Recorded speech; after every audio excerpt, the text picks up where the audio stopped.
Live from WSLS, this is 10 News at 6, working for you. Michael Brown, the Marine wanted for murder, captured. This situation has come to a successful closure. This manhunt has put communities in lockdown, shut down streets, parts of the railroad, and left an entire region on edge. You're still looking out the window a little more, looking out the front door a little more. Tonight, we have live team coverage of Michael Brown's arrest, what's next for him, and reaction from the community.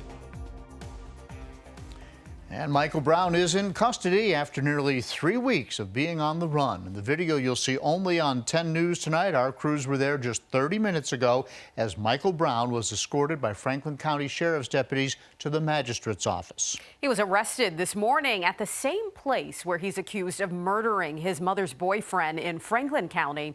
We begin tonight with 10 News reporter Irisha Jones, who was live at the sheriff's office. And Irisha, you were able to ask Michael Brown one quick question as he went by. What'd you ask him?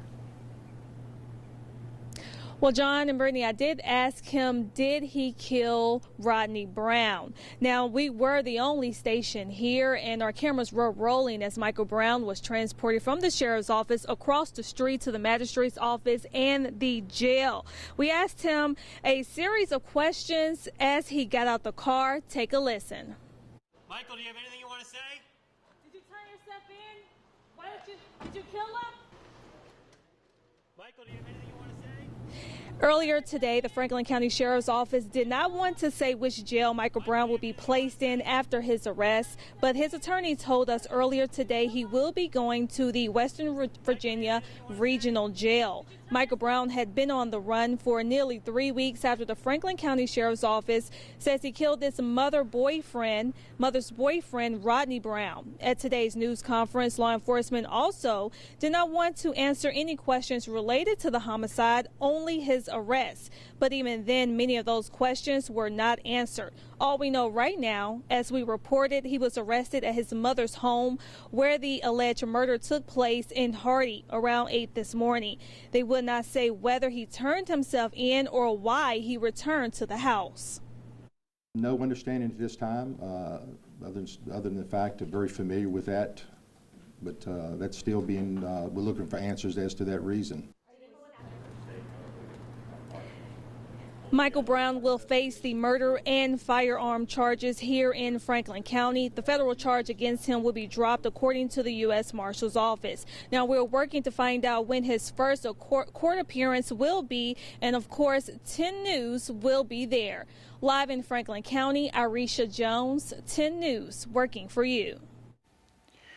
And we were able to get a first look now at Rodney Brown, the man that Michael is accused of murdering, and Michael's mother's boyfriend. We also got a first look at the house that he was killed in when we talked to Rodney's family, who has a message for Michael. 10 News reporter Coulter Anstad is live near the home where the murder and this morning's arrest took place in Hardy. Coulter, what does Rodney Brown's cousin want Michael to know? John, in short, she wants him to know he is loved. The house where Michael was arrested at is about a quarter mile down the gravel driveway behind me here on Wood Thrush Circle. Rodney Brown's cousin shared this picture of Michael as a little boy. She lives near the house but had no idea the arrest was happening this morning because she was still in bed when it happened. The cousin asked me not show her face or say her name. She hates that all of this happened and doesn't understand why it did, and she's not even sure Michael did what he's accused of doing. Regardless, she says losing her cousin has been tough, but she is not angry with Michael. Michael, I love you. I don't know what happened, but it had to be something pretty bad, because you are a good person. You really are. You always have been, and I was proud of you being in the Marines. And don't forget, I love you.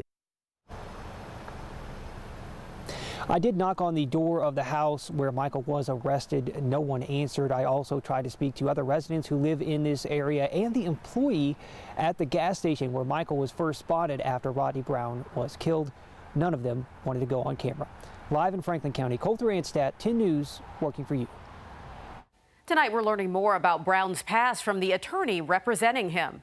We were there as Deborah Caldwell Bono came out of the sheriff's office talking to her client for the first time. 10 News reporter Shane Dwyer joins us live now at the sheriff's office. Shane, she says that there is something in Brown's past that may have played a role in this.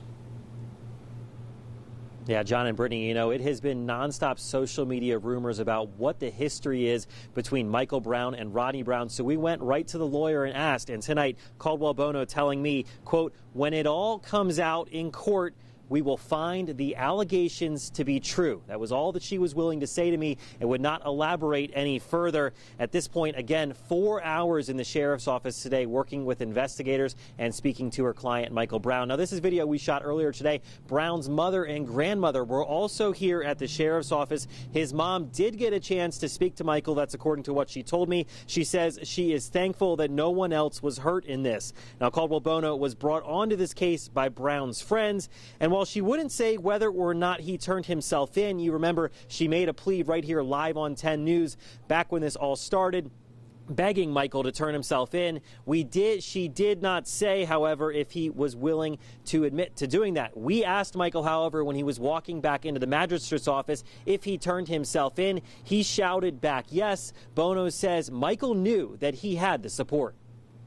I think it helped for him to decide what to do and how to handle it, knowing he had people out here that were going to be helping him and a lot of support from the community. Now, again, Michael Brown taken into the magistrate's office. We're told it could be at least a half hour to an hour more before he comes back out and he is officially booked on those charges. At this point now, we're waiting to see if he will go into the jail here in Rocky Mount or if he will go to the Western Virginia Regional Jail directly and skip this jail right here. Now back out live with us in Rocky Mount, Caldwell Bono told me that courts are closed until Monday, and she says that he will likely waive his arraignment hearing because all of those details have already been hashed out. She said that most likely he will not be in court next week, and at this point we'll just have to wait and see until the courts schedule his next hearing. Live in Rocky Mount, Shane Dwyer, 10 News, working for you. Now, much of the search for the Marines spanned all across Southwest Virginia, not just there in Franklin County. The Grandin Road area in Roanoke became the epicenter of it all when a tip led them to Brown's grandmother's house 2 weeks ago. 10 News reporter Taj Simmons has been in that neighborhood since the news broke this morning and joins us now live. Taj, what are people saying? Yeah, Michael Brown was arrested a long way away from here this morning, but Michael's mother and grandmother spent their morning inside this house on Tillett Road in the Grandin Court neighborhood. Now, I did try to talk to both the mother and grandmother this morning about Brown's arrest, and both of them declined to talk about it. This house became the scene of an intense search back on November 14th. The FBI, U.S. Marshals, and the SWAT team all came to Tillett Road in pursuit of Michael Brown. City schools were canceled that day, and neighbors were told to lock their doors and shelter in place. Maggie Oliveri, who lives a block away from the house, says the neighborhood has not felt the same since the search. I've hesitated to go out for my walks in the evening, but I have many times, especially the last few days. But I think that there's been a caution in the neighborhood that I hadn't seen before. Oliveri says she's relieved to hear that Brown got caught and even more relieved that it happened down in Franklin County. She says that because of the conversations she's had with her neighbors, a lot of them were still fearful that Michael Brown was still hanging around the Tillett Road area somehow. For now, reporting live from Roanoke, Taj Simmons, 10 News, working for you. This manhunt began nearly 3 weeks ago, and we've been following very closely. On November 9th in Franklin County, deputies say Brown killed his mother's boyfriend, Rodney Brown, at his home in Hardy. The next day, we learned the 22-year-old's car was located almost 5 hours away in Clarendon County, South Carolina. Then, on November 14th, Brown was spotted on Tillett Road in Roanoke, where police say he was tapping on his grandmother's window. Moments later, police found that RV nearby. Now let's go and take a look at that. This was the first credible piece of evidence. Law enforcement spent the day combing through the vehicle outside St. Elizabeth's Episcopal Church. They believe that Brown used it to pull a trailer. He had also spent time staying in the RV at a rural campground in South Carolina. So let's move on to the next stage. Later that night, a dozen federal agents, backed up by Roanoke City Police, forced their way into the grandmother's home on Tillett Road. But Brown wasn't inside. The next day, his mother made a public plea for him to turn himself in. Michael, you're my baby. I love you. Please, I can't lose you. I'm scared for you. In the days that followed, there were several searches both in Franklin County and in Roanoke and all the way out into the New River Valley. And this is a story that we have been following extensively and will continue to follow throughout the night. We'll have the very latest coming up on 10 News at 7. Well, to stay up to date when we're not on the air, go to WSLS.com or download the 10 News app.